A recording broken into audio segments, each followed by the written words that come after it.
રાધે રાધે મિત્રો.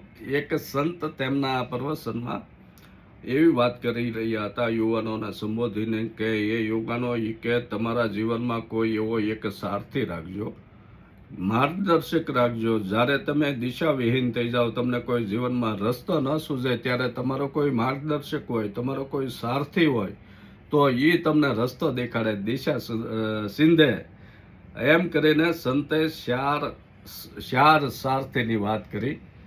ચાર સારથી આપણે જે પુરાણોમાં રામચરિત માનસમાં રાજા દશરથ જેઓ ઇન્દ્રની સાથોસાથ સિંહાસન ઉપર બેહી કે એવા ભગવાન રામના પિતાજી, એમના સારથી હતા સુમંતજી.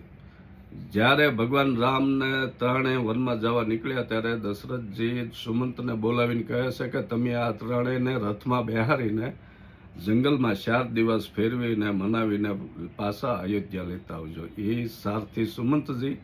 અને રામને રાવણનું જ્યારે યુદ્ધ હાલતું હોય છે ને છેલ્લે રાવણ જ્યારે ભગવાનની સામે આવે છે, રાવણ પાસે તો બહુ ભવ્ય રથ હોય છે અને ભગવાન પગપાળા, એની પાસે તો કોઈ રથ ન હોય અને એ જમીન ઉપરથી લડતા હોય. ત્યારે વિભીષણ કહે છે કે ભગવાન કે આ યુદ્ધમાં રાવણ કેમ જીતાશે? રાવણ રથી પ્રભુ બીનું રથી.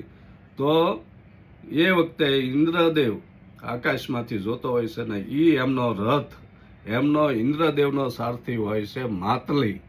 એ માતલી પણ એવો સારથી હોય છે. અને મહાભારતમાં જ્યારે યુદ્ધ ચાલુ થવાનું હોય છે મહાભારતનું, ત્યારે ગાંડીવધારી અર્જુન, જે અર્જુન એના ગાંડીવની પ્રશંસા ચડાવે તો ત્રણેય લોકમાં કડકા બોલવા મળે. એમના સારથી થાય છે ભગવાન કૃષ્ણ.